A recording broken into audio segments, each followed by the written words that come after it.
ஓர சக்தி, கோர சக்தி, பார சக்தி, தூர சக்தி, ஓர சக்தி, பார சக்தின்னு நம்முடைய திரைப்பட இயக்குனர் திரு டி ராஜேந்தர் மாதிரி ரைமிங்கா டயலாக் பேசுறாரு.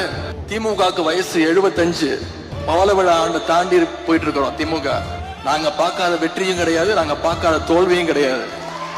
எவ்வளவு பெரிய தோல்வியா இருந்தாலும் மீண்டு எந்திரிச்சு வருவோம். எங்க தலைவர் எங்களை அப்படிதான் ட்ரெயின் பண்ணிருக்கிறாரு. ஆனா எந்த காலத்திலயும் திமுக மக்களை விட்டு தூரமா நின்னதே கிடையாது. இன்னைக்கு உங்க கூட ஒட்டிக்கிட்டு இருக்குது காங்கிரஸ் கட்சி. 1976ஆம் ஆண்டு எமர்ஜென்சி கொண்டு வந்துச்சு தமிழ்நாட்டுல.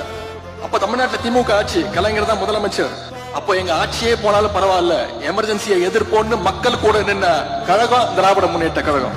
என்னைக்கும் மக்களை விட்டு தூரமா பயந்து பார்த்து யாருக்கும் பயந்து ஓடுற கூட்டம் கிடையாது நம்முடைய திமுக. உடன்பிறப்புடைய பிளட்லயே பயங்கர வார்த்தையே கிடையாது. இன்னும் கொஞ்ச நாள்ல மக்கள் பார்க்க போறாங்க யார் தூரமா நிக்க போறது, யார் ஓட போறது அப்படிங்கறத மக்கள் விரைவில் தெரிஞ்சுப்பாங்க.